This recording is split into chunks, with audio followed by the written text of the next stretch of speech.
श्रीमद् भगवद गीता अध्याय 18। अर्जुन बोले, हे महाबाहो, हे अंतर्यामिन, हे वासुदेव, मैं संन्यास और त्याग के तत्व को पृथक पृथक जानना चाहता हूं। श्री भगवान कृष्ण बोले, कितने ही पंडित जन तो काम्य कर्मों के त्याग को संन्यास कहते हैं तथा दूसरे विचार कुशल पुरुष सब कर्मों के फल को त्याग को कहते हैं।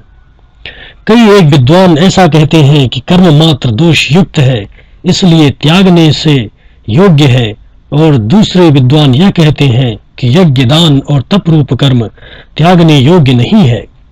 हे पुरुष श्रेष्ठ अर्जुन, संन्यास और त्याग, इन दोनों में से पहले त्याग के विषय में तू मेरा निश्चय सुन, क्योंकि त्याग सात्विक, राजस और तामस भेद से 3 प्रकार का कहा गया है। यज्ञ, दान और तप रूप कर्म त्याग करने के योग्य नहीं है, बल्कि वह तो अवश्य कर्तव्य है, क्योंकि यज्ञ, दान और तप ये तीनों ही कर्म बुद्धिमान पुरुषों को पवित्र करने वाले हैं। इसलिए हे पार्थ, इन यज्ञ, दान और तप रूप कर्मों को तथा और भी संपूर्ण कर्तव्य कर्मों को आसक्ति और फलों का त्याग करके अवश्य करना चाहिए। यह मेरा निश्चय हुआ उत्तम मत है। निषिद्ध और काम्य कर्मों का तो स्वरूप से त्याग करना उचित ही है, परंतु नियत कर्मों का स्वरूप से त्याग करना उचित नहीं है, इसलिए मोह के कारण उसका त्याग कर देना तामस त्याग कहा गया है। जो कुछ कर्म है वह सब दुख रूपी ही है, ऐसा समझकर यदि कोई शारीरिक क्लेश के भय से कर्तव्य कर्मों का त्याग कर देता है, तो वह ऐसा राजस त्याग करके त्याग के फल को किसी प्रकार भी नहीं पाता। हे अर्जुन, जो शास्त्र विहित कर्म करना कर्तव्य है, इसी भाव से आसक्ति और फल का त्याग करके किया जाता है, वही सात्विक त्याग माना गया है। जो मनुष्य अकुशल कर्म से तो द्वेष नहीं करता और कुशल कर्मों में आसक्त नहीं होता, वह पुरुष, वह शुद्ध तत्व गुण से युक्त पुरुष संशय रहित, बुद्धिमान और सच्चा त्यागी है। क्योंकि शरीरधारी किसी भी मनुष्य के द्वारा संपूर्णता से सब कर्मों का त्याग किया जाना शक्य नहीं है, इसलिए जो कर्म फल का त्यागी है वही त्यागी है, यह कहा जाता है। कर्म फल का त्याग न करने वाले मनुष्य के कर्मों का तो अच्छा, बुरा और मिला हुआ ऐसे 3 प्रकार का फल मरने के पश्चात अवश्य होता है, किंतु कर्म फल का त्याग कर देने वाले मनुष्यों के कर्मों का फल किसी काल में भी नहीं होता। हे महाबाहो, संपूर्ण कर्मों की सिद्धि के ये 5 हेतु कर्मों का अंतः करने के लिए उपाय बतलाने वाले सांख्य शास्त्र में कहे गए हैं, उनको तू मुझसे भली भांति जान। इस विषय में अर्थात कर्मों की सिद्धि में अधिष्ठान और कर्ता तथा भिन्न भिन्न प्रकार के करण एवं नाना प्रकार की अलग अलग चेष्टाएं, और वैसे ही 5वां हेतु दैव है। मनुष्य मन, वाणी और शरीर से शास्त्रानुकूल अथवा विपरीत जो कुछ भी कर्म करता है, उसके ये 5 कारण हैं। परंतु ऐसा होने पर भी जो मनुष्य अशुद्ध बुद्धि होने के कारण उस विषय में यानी कर्मों के होने में केवल शुद्ध स्वरूप आत्मा को कर्ता समझता है, वह मलिन बुद्धि वाला ज्ञानी यथार्थ नहीं समझता। जिस पुरुष के अंतःकरण में मैं करता हूं ऐसा भाव नहीं है, तथा जिसकी बुद्धि सांसारिक पदार्थों में और कर्मों में लिपायमान नहीं होती, वह पुरुष इन सब लोगों को मार कर भी वास्तव में न तो मरता है और न पाप से बंधता है। ज्ञाता, ज्ञान और ज्ञेय ये 3 प्रकार के कर्म प्रेरणा है, और कर्ता, करण तथा क्रिया ये 3 प्रकार का कर्म संग्रह है। गुणों की संख्या करने वाले शास्त्र में ज्ञान और कर्म तथा कर्ता गुणों के भेद से 3 प्रकार के ही कहे गए हैं, उनको भी तो मुझसे भली भांति सुन। जिस ज्ञान के मनुष्य पृथक पृथक सब भूतों में एक अविनाशी परमात्मा को विभाग रहित स्वभाव से स्थित देखता है, उस ज्ञान को तो तू सात्विक जान। किंतु जो ज्ञान अर्थात जिस ज्ञान के द्वारा मनुष्य संपूर्ण भूतों में भिन्न भिन्न प्रकार के नाना भावों को अलग अलग जानता है, उस ज्ञान को तो राजस ज्ञान जान। परंतु जो ज्ञान एक कार्य रूप शरीर में ही संपूर्ण के सदृश आसक्त है तथा जो बिना युक्ति वाला तात्विक अर्थ से रहित और तुच्छ है, वह तामस कहा गया है। जो कर्म शास्त्र विधि से नियत किया हुआ और कर्तापन के अभिमान से रहित हो तथा फल न चाहने वाले पुरुष द्वारा बिना राग द्वेष के किया गया हो, वह सात्विक कहा जाता है। परंतु जो कर्म बहुत परिश्रम से युक्त होता है तथा भोगों को चाहने वाले पुरुष द्वारा या अहंकार युक्त पुरुष द्वारा किया जाता है, वह कर्म राजस कहा जाता है। जो कर्म परिणाम, हानि, हिंसा और सामर्थ्य को न विचार कर केवल अज्ञान से आरंभ किया जाता है, वह तामस कहा जाता है। जो कर्ता संग्रहित अहंकार के वचन न बोलने वाला, धैर्य और उत्साह से युक्त तथा कार्य के सिद्ध होने और न होने में हर्ष शोकादि विकारों से रहित है, वह सात्विक कहा जाता है।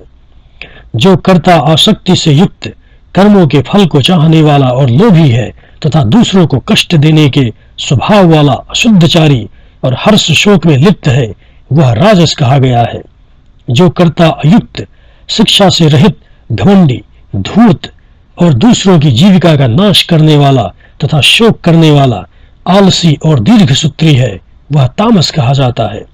हे धनंजय, अब तू बुद्धि का और धृति का भी गुणों के अनुसार 3 प्रकार का भेद मेरे द्वारा संपूर्णता से विभाग पूर्वक कहा जाने वाला सुन। हे पार्थ, जो बुद्धि प्रवृत्ति मार्ग और निवृत्ति मार्ग को, कर्तव्य और अकर्तव्य को, भय और अभय को तथा बंधन और मोक्ष को यथार्थ जानती है, वह बुद्धि सात्विकी है।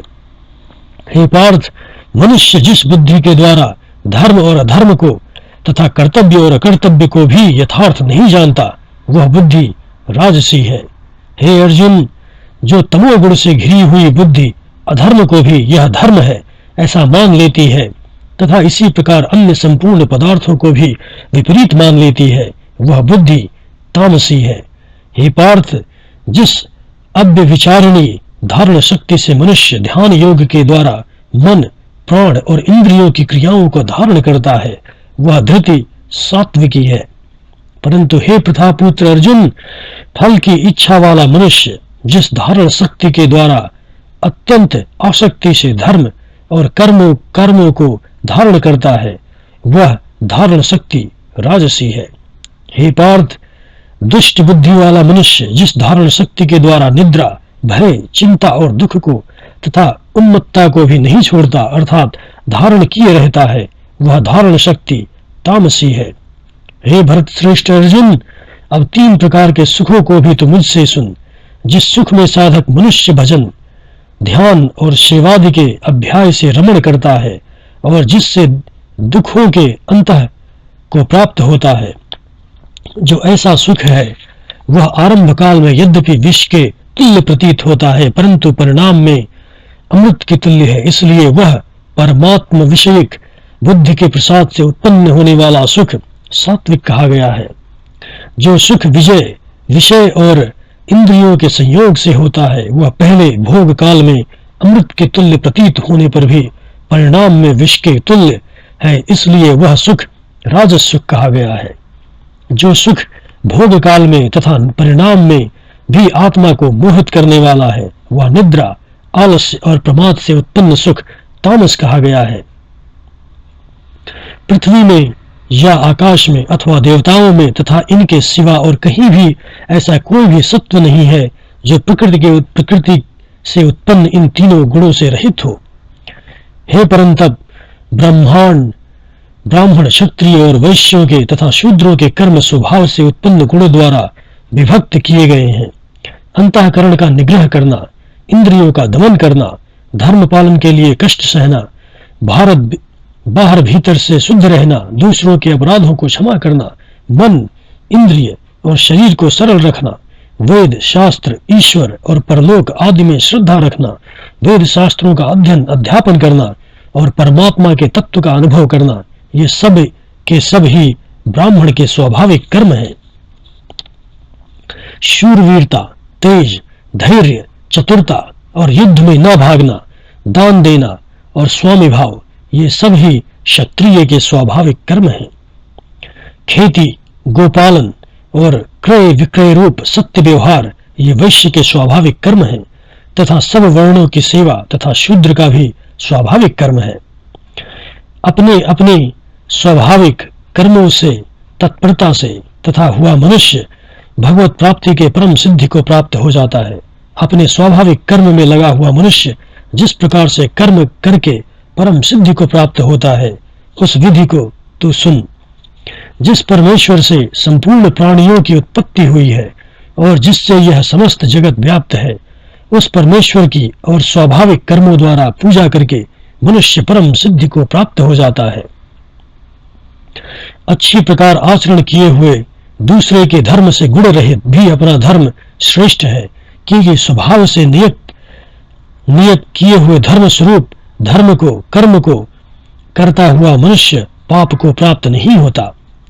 अतएव हे कुंती पुत्र, दोषयुक्त होने पर भी सहज कर्म को नहीं त्यागना चाहिए, क्योंकि धुएं से अग्नि की भांति सभी कर्म किसी न किसी दोष से युक्त है।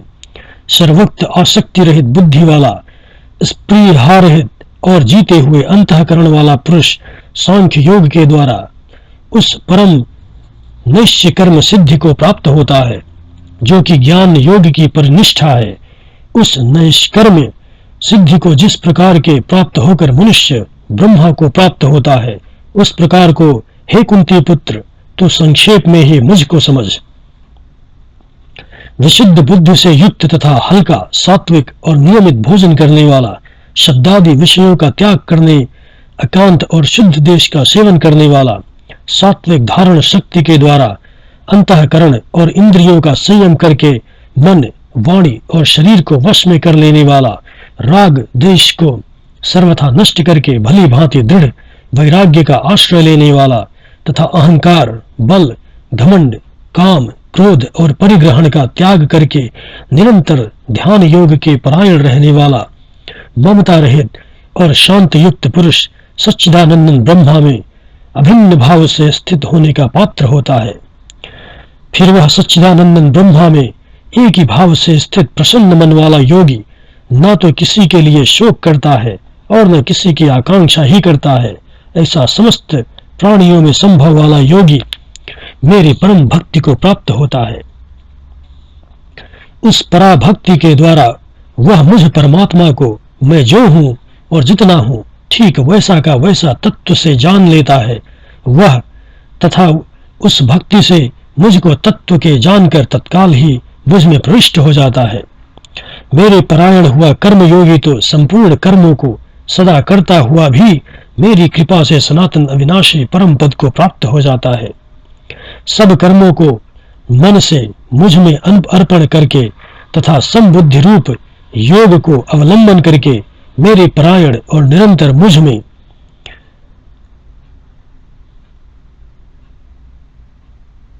चित्त वाला हो।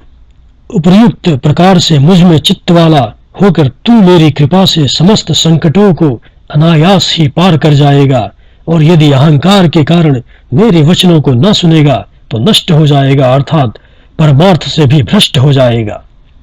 जो तू अहंकार का आश्रय लेकर यह मान रहा है कि मैं युद्ध नहीं करूंगा, तो तेरा यह निश्चय मिथ्या है, क्योंकि तेरा स्वभाव तुझे जबरदस्ती युद्ध में लगा देगा।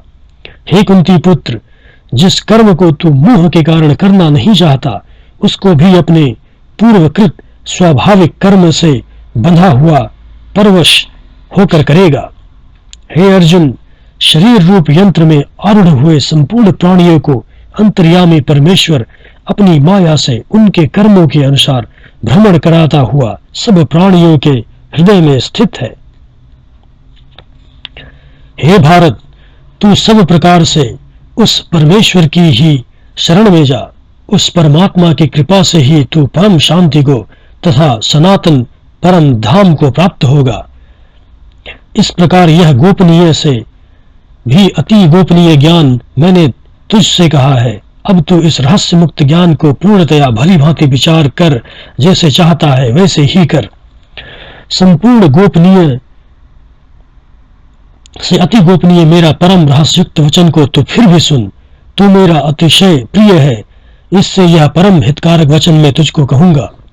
हे अर्जुन, तू मुझ में मन वाला हो, मेरा भक्त बन, मेरा पूजन करने वाला हो और मुझको प्रणाम कर।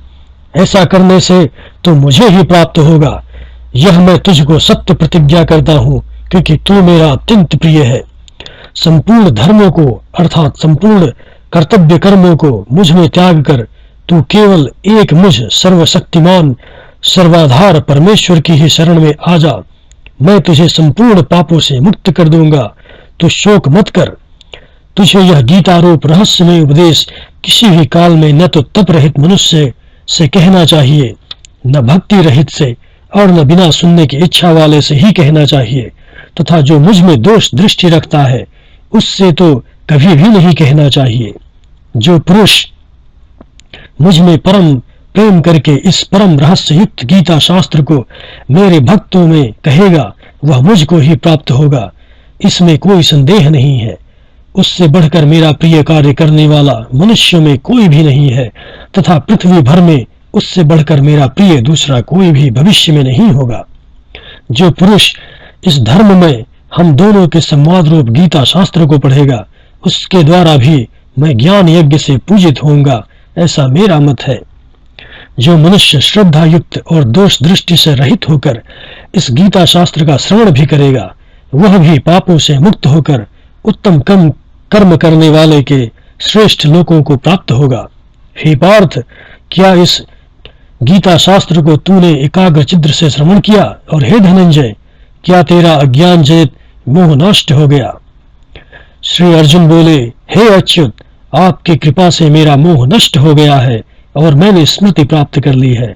अब मैं संशय रहित होकर स्थित हूं, अतः आपकी आज्ञा का पालन करूंगा। श्री संजय बोले, इस प्रकार मैंने वासुदेव के और महात्मा अर्जुन के इस अद्भुत रहस्यमय रोमांचकारक संवाद को सुना।